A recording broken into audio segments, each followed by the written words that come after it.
오늘은 하나님의 자녀의 고난이라는 제목으로 말씀을 나누겠습니다. 여러분, 지난주에 우리는 하나님의 자녀가 받는 영광에 대해서 함께 나눴죠. 우리는 예수님을 믿고 하나님의 자녀가 되었습니다. 자녀이면 또한 상속자라 말씀합니다. 하나님 아버지께서 가지고 계신 모든 부귀와 영화와 권세를, 영광을 하나뿐인 아들인 예수 그리스도와 그와 연합한 모든 성도들에게 함께 나눠주시겠다 약속하신 것이 하나님의 영광입니다. 하나님의 나라에 들어갔을 때 우리는 썩지 않고 쇠하지 않고 죽지 않는 영광스러운 몸을 입고 영원토록 하나님과 함께 거할 것입니다. 또한 하나님의 우편 보좌에 앉아서 그리스도와 함께 영원토록 하늘과 땅과 바다와 모든 만물을 다스리고 왕노릇하게 될 것입니다. 이것이 바로 우리가 지난주에 배웠던 하나님의 자녀가 받는 영광입니다. 그런데 여러분, 오늘 설교 제목이 무엇이죠? 하나님의 자녀의 고난입니다. 분명 지난주에는 영광에 대해 이야기해 놓고서 오늘은 갑자기 고난을 이야기하고 있습니다. 또 어떤 분은 이렇게 생각하실지도 모르겠어요. 또 고난 얘기인가?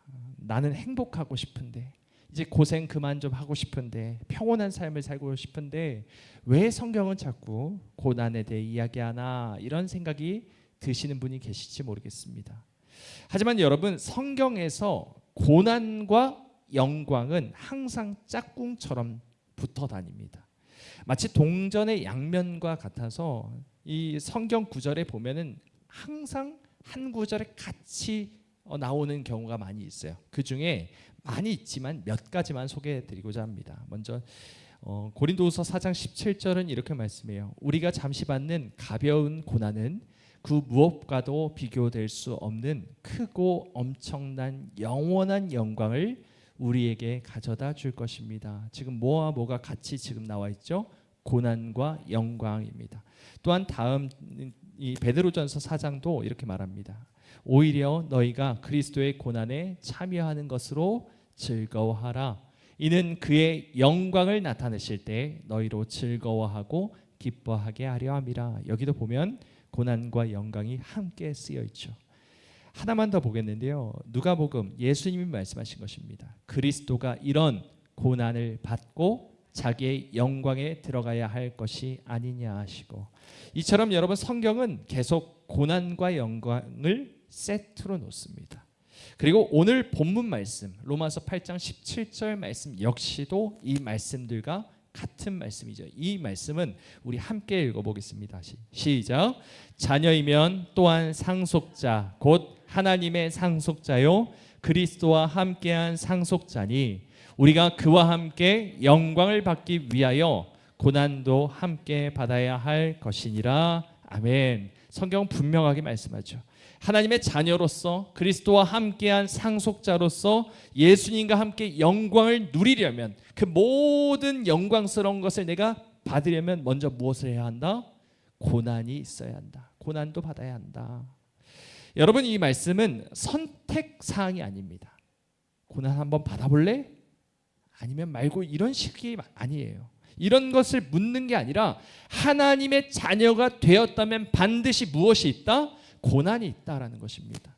그래서 디모데후서에서도 이렇게 말씀합니다. 무릇 그리스도 예수 안에서 경건하게 살고자 하는 자는 무엇을 받으리라?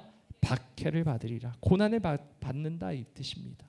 박해를 받을 수도 있고 그렇지 않을 수도 있다가 아니라 박해를 받으리라, 아주 확정적으로 도장을 꽝 찍으면서 말씀하고 있는 것입니다. 반드시 그렇게 된다는 것이죠. 여러분, 이런 말씀을 들으면 여러분 마음은 좀 어떠십니까? 이 말이 막 은혜가 되고 막 위로가 되지는 않으실 거예요. 예수 믿었더니 모든 일이 다 잘 되더라. 기도했더니 자녀 문제가 다 해결되더라. 뭐 교회 다녔더니 사업이 막 번창하고 잘 되더라. 이런 말이 사실 우리에게는 더 듣기 좋지 않습니까? 그런데 지금 오히려 성경은 이것과 정반대의 말씀을 하고 있는 거예요. 예수님을 믿고 하나님의 자녀가 됐다면 이제 고생 끝, 행복 시작 이래야 할 것 같은데, 오히려 그리스도와 함께 영광을 받으려면 그리스도와 함께 고난도 받아야 한다라고 하니까 좀 답답한 마음이 들 수도 있을 것 같아요. 하지만 여러분, 우리 아버지신 하나님께서 우리에게 가장 좋은 것을 주시지 않겠습니까? 여러분, 우리가 마태복음 7장을 암송했었죠. 윤익의 1단계. 그때 이런 말씀이 있습니다. 너희 중에 누가 아들이 떡을 달라 하는데 돌을 주며 생선을 달라 하는데 뱀을 줄 사람이 있겠느냐? 그리고 뭐라고 말합니까? 너희 중에 악한 자라도 좋은 것으로 자식에게 줄 줄 알거든 하물며 하늘에 계신 너희 아버지께서 구하는 자에게 좋은 것으로 주시지 않겠느냐라고 말씀합니다. 여러분, 하나님께서는 실수가 없으신 분이십니다. 아버지는 자녀에게 가장 좋은 걸 주길 원하는 분이에요. 우리가 보기에는 전혀 불필요해 보이고 왜 이렇게 된 것인가 하는 이해가 되지 않는 순간들, 이 수많은 고난들이 사실 우리에게 반드시 필요한 것들이라는 말씀이죠. 에베소서 3장 20절 말씀은 여기는 없는데요. 20절 말씀은 이렇게 말씀합니다. 우리 가운데서 역사하시는 능력대로 우리가 구하거나 생각하는 모든 것에 더 넘치도록 능히 하실 것이다 이렇게 말씀합니다. 하나님의 어떤 분이시냐면 우리가 구하거나 생각하는 것보다 훨씬 더 좋은 것을 예비해 두시고 그것을 준비하시고 우리에게 선물로 주시는 분이세요. 내가 기대하고 바라는 것보다 더욱 더 큰 선물을 주시길 원하시는 분이 하나님 아버지십니다. 그렇다면 잠시 우리의 이 인간적인 생각은 내려놓고 하나님이 인도하시는 대로 따라가는 우리 모두가 되길 원합니다. 그 길에 많은 고난이 있다 할지라도, 내가 원하지 않는 많은 문제들이 있다 할지라도 이 고난의 길이 곧 영광으로 가는 길임을 우리가 믿으며 이 말씀을 믿음으로 받는 저와 여러분 되시길 간절히 소망합니다. 그럼 여러분, 오늘 본문 말씀 로마서 8장이 말씀하는 고난은 어떤 고난일까? 여러분, 성경이 말하는 고난에는 크게 두 가지가 있습니다. 첫 번째는 모든 사람이 살아가면서 받게 되는 고난이에요. 일반적인 삶의 고난들이죠. 질병이 찾아오기도 하고 경제적인 어려움을 겪기도 하고 또 사랑하는 사람과 이별하게 되기도 하고 심지어 우리의 몸이 쇠하여 죽게 되기도 합니다. 이것들은 예수님을 믿는 사람이든 믿지 않는 불신자든 상관없이 다 모두가 공평하게 겪는 고난입니다. 그럼 여러분, 성경이 말하는 두 번째 고난은 무엇일까요? 하나님의 자녀만 겪는 고난입니다. 오늘 로마서 말씀은 바로 이 두 번째 고난, 하나님의 자녀가 됐을 때 겪게 되는 고난에 대해 말씀하고 있어요. 그럼 성경은 왜 하나님의 자녀가 고난을 당할 수밖에 없다라고 말씀하는 것일까? 이것을 이해하기 위해서는 우선 성경이 말하는 영적인 세계에 대한 이해가 조금 더 필요합니다. 이건 저의 주장이나 무슨 개인적인 의견이 아니라 하나님께서 성경을 통해 우리에게 알려주신 분명한 내용입니다. 하나님의 말씀에 나와 있는 기록된 말씀입니다. 그러니까 무슨 그리스 로마 신화나 아니면 옛날 사람들이 지어낸 소설처럼 들으시면 안 됩니다.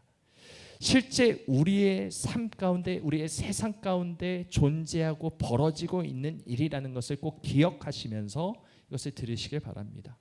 성경이 말씀하기를 지금 이 세상에는 두 나라가 존재한다 말합니다. 하나님이 다스리는 하나님의 나라, 또 하나는 누가 다스려요? 사탄이 다스리는 사탄의 나라입니다. 여러분, 아담과 하와가 태초에 하나님께서 지으셨을 때는 누구의 소속이었을까요? 하나님의 나라의 소속이었죠. 그래서 하나님의 뜻을 따라 하나님의 나라를 다스리는 왕 같은 존재로 세워진 것이 아담과 하와였습니다. 그런데 이 사람들이 죄를 짓고 하나님을 떠나버립니다. 그리고 누구와 손을 잡죠? 사탄과 손을 잡아버립니다. 이제 아담 아래에 있는 모든 사람들은 다 사탄이 다스리는 소속이 되어버린 거예요. 에베소서 2장 2절 3절 말씀 우리 함께 읽어보겠습니다. 시작. 그때 너희는 그 가운데서 행하여 이 세상 풍조를 따르고 공중의 권세 잡은 자를 따랐으니 곧 지금 불순종의 아들들 가운데서 역사하는 영이라. 전에는 우리도 다 그 가운데서 우리 육체의 욕심을 따라 지내며 육체와 마음에 원하는 것을 하여 다른 이들과 같이 본질상 진노의 자녀였더니. 아멘. 여기 보시면 앞에 보면은 공중의 권세 잡은 자라고 나옵니다. 이게 누굴까요? 사탄을 가리킵니다. 지금 불순종의 아들들 가운데서 역사하는 영, 그러니까 예수님을 믿지 않고 하나님의 뜻대로 살지 않는 모든 사람들 가운데서 역사하는 사탄이 이 인간 세상을 다스리고 있다는 것입니다. 그런데 뒤에 보시면 우리도 다 그 가운데서 같이 그렇게 육체의 욕심을 따라 죄를 지었다라고 말을 합니다. 본질상 우리가 진노의 자녀, 사탄의 자녀와 같이 살아왔던 것이에요. 우리 역시도 예수님을 몰랐을 때는 사탄의 다스림을 받고 죄의 종노릇하며 살던 말 그대로 사탄의 자식들이었습니다. 우리의 원래 소속은 사탄이 다스리는 나라, 사탄의 나라에 살고 있었어요.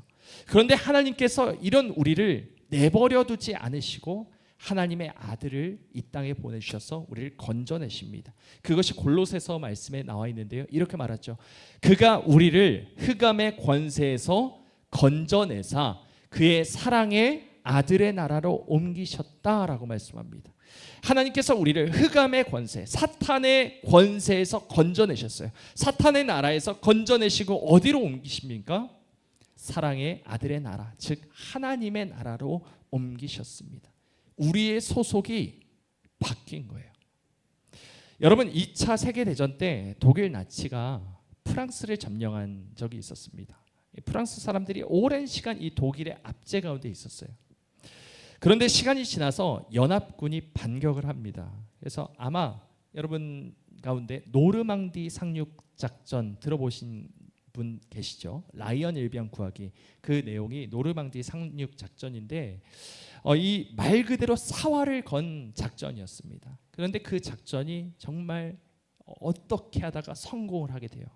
그리고 연합군이 독일 나치 군대를 다 몰아내고 파리를 해방시킵니다. 그때 프랑스 사람들이 얼마나 좋아했겠어요. 다들 길거리로 나와서 막 만세를 부르고 환호를 합니다. 그런데 히틀러가 독일 군대에게 무슨 명령을 내렸냐면 파리가 적의 손에 넘어가느니 차라리 그 파리를 불바다로 만들어라 라는 명령을 내려버립니다. 도시 전체에 폭탄을 설치하고 날려서 없애버리라고 명령을 한 거죠. 수많은 사람들이 죽어도 내 알 것이 아니다라고 말한 것입니다. 비록 그 명령을 받은 장군이 양심의 가책을 느껴서 명령을 거부하는 바람에 파리가 극적으로 보존이 될 수는 있었지만 여러분 생각해 보십시오. 내가 가지지 못할 바에 다 부숴버리겠다라고 하는 그 무서운 생각이 다 어디에서 나오겠습니까? 사탄에게서 나옵니다.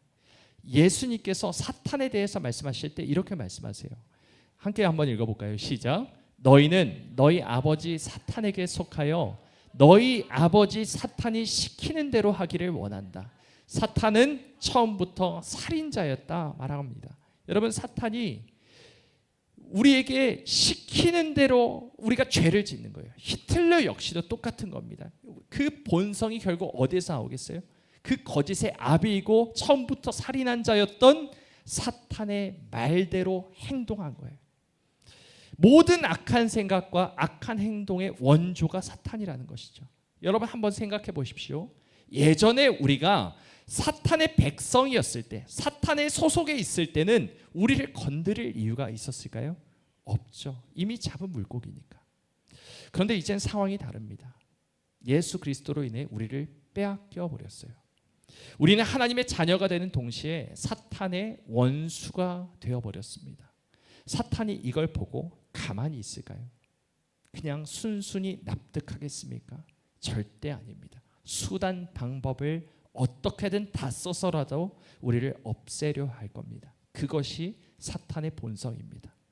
여러분 이거 보십시오. 베드로전서 5장 8절은 근신하라 깨어라 너희 대적 마귀가 우는 사자같이 두루다니며 삼킬 자를 찾는다라고 말씀합니다. 여기서 가장 중요한 표현이 있는데요. 너희 대적 마귀라는 뜻입니다. 여기 대적이라는 것이 자기 편은 안 건드려요. 사탄은 자기 편은 건드리지 않습니다. 그럼 누굴 건드립니까? 대적만, 사탄의 원수만 건드리는 것이죠. 그러니까 다시 말해서 하나님의 자녀는 영적인 전쟁을 치를 수밖에 없는 운명 가운데 놓인다는 것입니다. 여러분 정말 하나님의 말씀대로 살아가려고 하는 사람에게는 고난이 있을 수밖에 없어요. 자꾸 유혹이 몰려옵니다. 성경만 읽으려고 하면 자꾸 바빠집니다. 기도만 하려고 마음을 먹으면 자꾸 무슨 일이 생겨요. 사탄이 그것을 내버려 두질 않습니다. 세상의 풍조대로 이 세상의 가르침대로 살지 않고 어떻게든 하나님의 말씀대로 살아가려고 하면 여러 가지 고난을 겪게 되어 있습니다. 여러분의 삶 가운데는 어떤 싸움이 있으세요? 내가 그리스도인이라는 이유로 어떤 어려움을 겪고 계십니까? 전에 제가 신방을 갔을 때 한 권사님이 이런 말씀을 하시더라고요. 직장에서 본인이 예수님을 믿는다고 하니까 그때부터 사람들의 눈빛이 변하더라는 겁니다. 은근히 무시하고 싫은 티를 내고 말을 할 때도 괜히 한마디씩 툭툭 내뱉는 거죠. 예수 믿으면서 라고 하면서 자꾸 불편하게 하는 겁니다. 왜 그럴까요? 그 권사님이 무슨 잘못된 행동을 했기 때문에 불편해하는 걸까요? 그렇지 않습니다. 예수님도 말씀하셨어요. 세상이 너희를 미워하는 것이 아니라 나를 미워하기 때문에 너희가 고난을 받는다라고 말씀하죠. 세상은 예수 그리스도를 인정하지 않아요. 왜요? 세상은 누구의 손아귀에 있어요? 사탄의 손아귀에 있기 때문입니다. 영적인 전쟁이에요. 하나님의 아들이신 예수 그리스도가 어떻게 십자가에 못 박히셨냐? 하나님의 아들이라는 죄목을 가지고 죽으셨어요. 내가 하나님의 아들이다 라고 했더니 신성모독이라 하면서 예수님을 십자가에 못 박았습니다. 이것이 예수님이 죽으신 이유예요. 하나님의 아들이시라는 이유만으로 죽으셨어요. 그렇다면 예수 그리스도와 연합된 우리 역시도, 하나님의 자녀가 된 우리 역시도 아무 이유 없이 애매히 고통당하고 고난당할 때가 참 많이 있다는 것입니다. 여러분 이것처럼 외부에서 오는 어려움이 있을 수도 있지만 또 내부에서 일어나는 싸움들이 있습니다. 자꾸 우리가 죄와 싸우게 되고 내면에서 일어나는 싸움들이 있죠. 만약 내가 예수님을 믿지 않았다면 나는 아마도 내 성격대로 말하고 화가 나면 그대로 화를 버럭 내고 상처 주는 말도 거리낌 없이 했을지 모르겠어요. 그런데 여러분 가정 가운데 여러분 혼자만 예수님 믿는 분들도 많이 계시죠. 남편도 신앙이 없고 자녀들도 신앙이 없어요. 그러면 어떻게 해요? 꼭 참을 때가 있는 겁니다.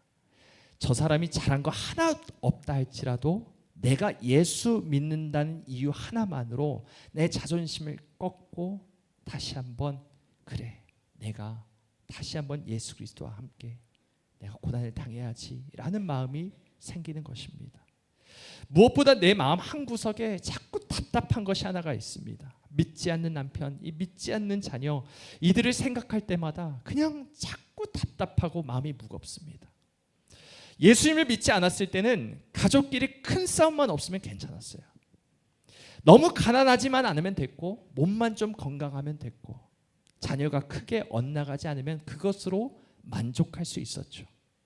그런데 예수 믿고 나니까 내 안에 신앙이 들어가니까 내 믿음이 점점 자라나니까 그것이 안 되는 거예요. 자꾸 고통스러워져요. 아무리 삶이 평온한 것 같다고 해도 배우자와의 사이가 좋은 것 같다 해도 좋은 게 좋은 것이 아니에요. 저 사람 구원받아야 하는데 내 자녀가 빨리 주님 안으로 이 교회로 다시 한번 돌아와서 신앙을 회복해야 할 텐데 자꾸 이런 마음이 들면서 기도하게 되고 눈물이 나고 애가 타게 되는 것이 하나님의 자녀가 받는 하나의 영적인 전쟁이고 고난이라는 것이죠. 여러분 혹시 예수 믿는다는 이유로 핍박받고 계십니까? 예수 믿는다는 이유로 사회에서 무시를 당하고 계십니까? 예수 믿는다는 이유로 내가 말씀을 지킨다는 이유로 금전적인 손해를 보고 계십니까? 예수 믿는다는 이유로 세상에서 성공할 수 있는 기회를 포기하셨습니까? 때로는 이 싸움이 너무 버겁게 느껴질 수도 있을 거예요. 세상 사람들은 이해하지도 못하고요, 알 수도 없는 싸움이에요. 예수 믿는 사람만 겪게 되는 고통입니다. 그래서 너무 외롭게 느껴질 때가 있을 겁니다. 주변을 둘러봐도 믿는 자보다 믿지 않는 자들이 더 많고, 이 사람들 살아가는 걸 보면 아무 걱정 없이 그냥 살아가는 것처럼 보이는데 왜 나는 이런 마음의 짐을 짊어지고 가야 하는지 고통스러울 때가 분명히 있죠. 그리고 어떨 때는 내가 이걸 어떻게 감당하나, 이렇게까지 해서 예수 믿어야 하나 할 정도로 큰 문제들이 우리에게 겹겹이 쌓일 때도 있을 것입니다. 하지만 여러분, 그때마다 이 말씀을 꼭 기억하시기 바랍니다. 다시 한번 우리 오늘 본문 말씀 믿음으로 고백하길 원합니다. 시작.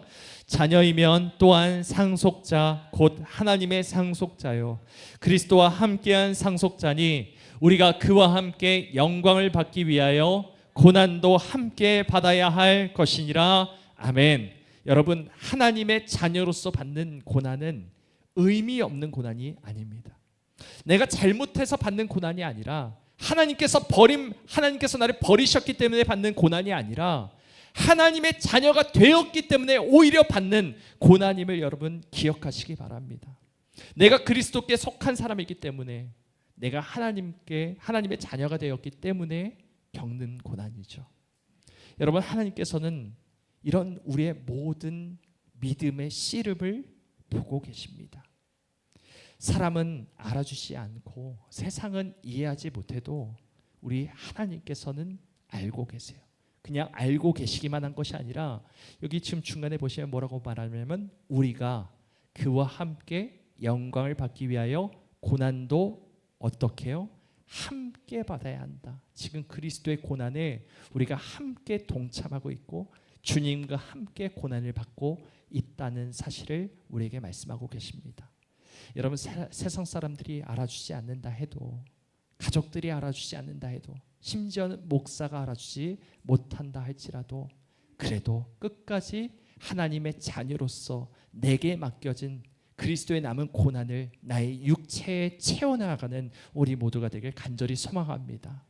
하나님께서는 반드시 약속하신 그리스도의 영광으로 우리를 인도하여 내실 것이고 우리가 마지막 날에 주님을 보게 될 것입니다. 지금 이 고난의 길, 이 어려운 인생의 삶이, 이 인생길이 어떻게 볼 때는 참 가시밭길처럼 느껴지고 아무것도 없는 광야길 같이 느껴지지만 이 길 끝에 그리스도의 영광이, 내게 주어진 영광이 기다리고 있음을 기억하며 끝까지 모든 고난을 믿음으로 견뎌내고 하나님의 뜻대로 살아가는 우리 모두가 되기를 주님의 이름으로 간절히 축원합니다.